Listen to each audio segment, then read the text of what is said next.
Good morning, students. This is concluding part of the chapter Lost Spring. And as we know very well that the Lost Spring represents this chapter.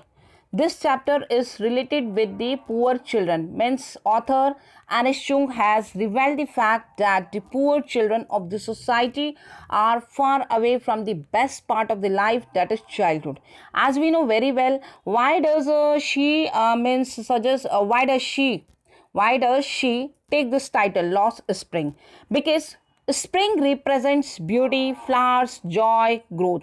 It is the most beautiful season of the year. So the writer has compared spring with childhood. Childhood also represents beauty, joy, growth, and is the most beautiful phase of the life. But we can see in this, we have already seen, and we can see in our day-to-day life that the children, those who are working in restaurant, those who are working in malls, those who are working at the station somewhere, those who are working somewhere, so we can see, but for these children, these children, poor children, this spring is consumed in the web of poverty. Means due to poverty they are not able to go for education, they are not able to enjoy the childhood. So they are surrounded with dirt and dust. At a very tender age, their shoulders are burdened with hard labor, so they lose their spring, that is childhood. So we have already completed first part, that is related with the Sahibi Alam. Second part, that is related with the Mukesh. Mukesh, a boy of Bengal maker who lives in Firozabad. Okay, and Sahibi Alam lives in Simapuri. So the introduction to the Lost Spring, just for your quick review, go through it. The story Lost Spring deals with the deplorable condition of the poor children who get forced to miss the simple joyful moments of childhood because of their socio-economic conditions. These children are not given the opportunity of schooling. We know very well Sahibi Alam wants to go to school, but he has not offered any opportunity. Then are compelled to start working early in life. The author Anish Chung strives hard to eliminate child labor through her book. She propagates the education of children and enforcement of strict laws against child labor by the government. The message is to put an end to child exploitation. Why does she write this chapter? The reason behind is what? To put an end to child exploitation and let all children enjoy their days of spring and joy. So, first part, Lost Spring summary. Please go through for a quick review.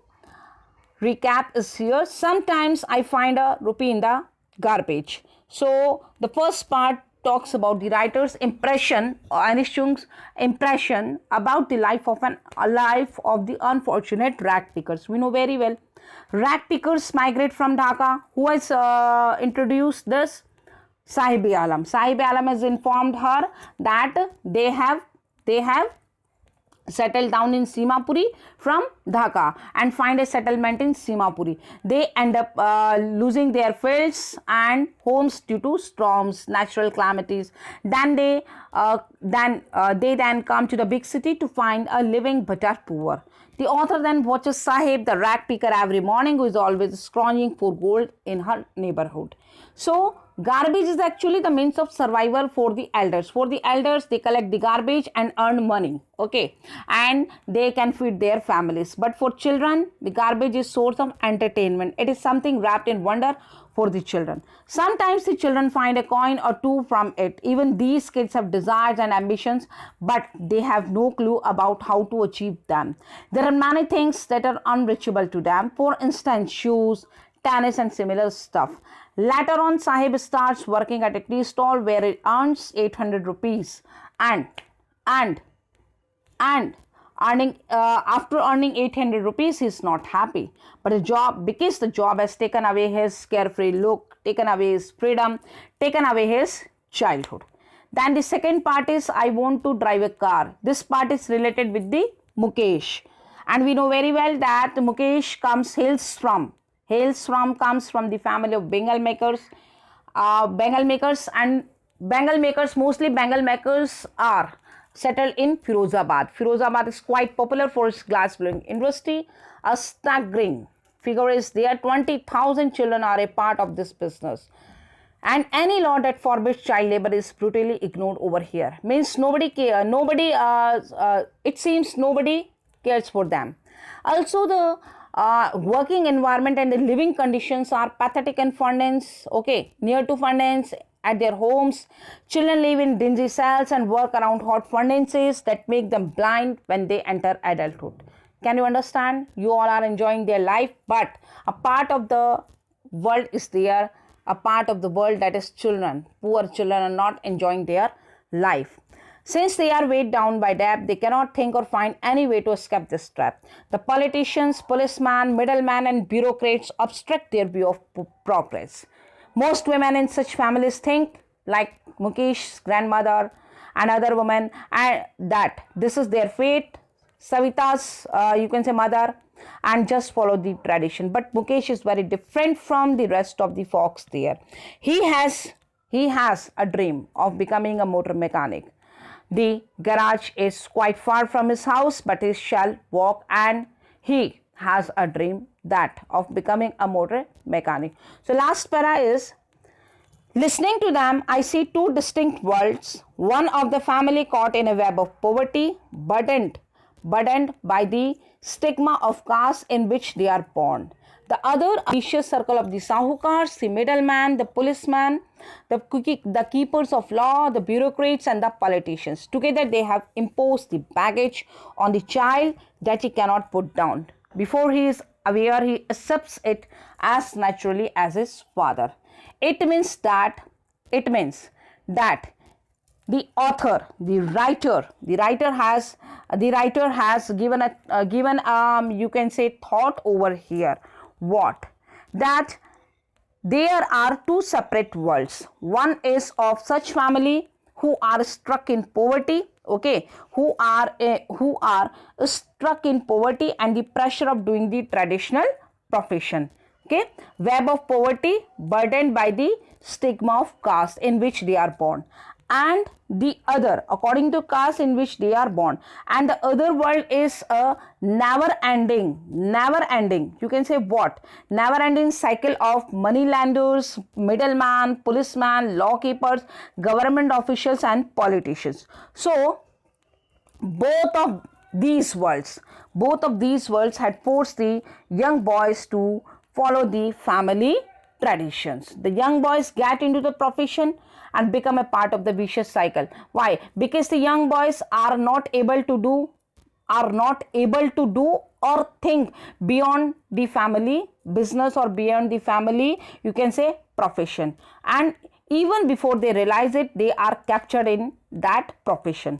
If they did anything else, then we can see over here the author feels that there were two separate worlds. Okay, so first world is where they get birth, and the other world is the person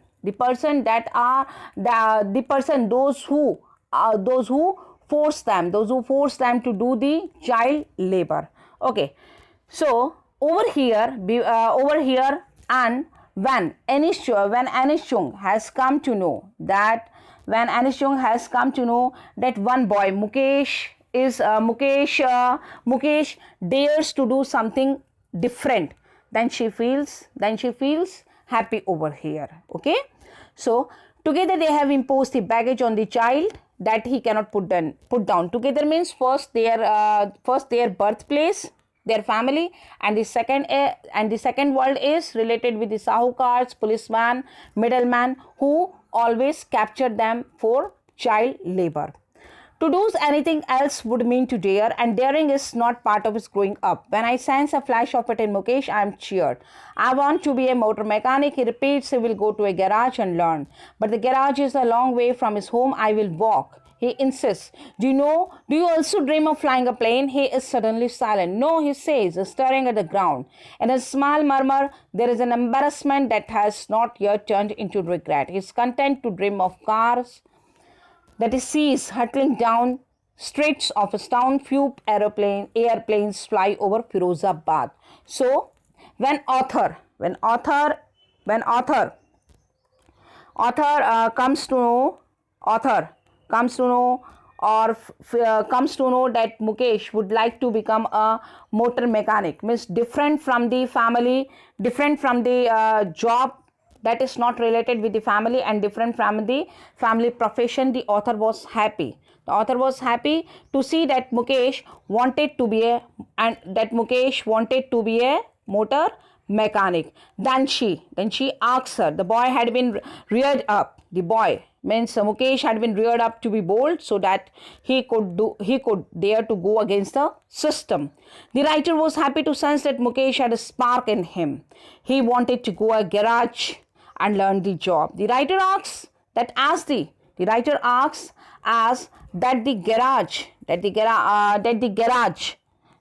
was at a distance from his home. Mukesh insisted that he would walk up to it. She asked him if he dreamt of flying plane. Means if he dreamt of flying planes. The boy becomes silent, and then he becomes silent and refused. He did not know about them. Why? The two reasons are: no, he says, staring at the ground. In a small murmur, there is an embarrassment that has not yet turned into regret. He is content to dream of cars that he sees hurtling down the streets of his town. Few airplanes fly over Firozabad. It means that he did not know about them, as he did not know about planes. Not many planes flew over Firozabad. First reason is that he did not know about planes, as few planes fly over Firozabad. Okay, and the second reason is what? That cars are not to learn to go to a garage and learn the skill of motor mechanic is a difficult task for him. Why? Because he is very poor. So he can understand that aeroplanes are far away from his reach. So that's why he's content to dreams of car that is sees hurtling down the streets of it town. Hurtling down means moving around. So as he had only seen cars moving around in Firozabad, his dreams were restricted up to them. So I hope that we have already completed the chapter up to here, and I suggest you, it is my advice to you, please go through the chapter, and if you feel any doubt, any query regarding this chapter, so you can ask me on WhatsApp number or on Scholar ERP. Thank you. Have a nice day.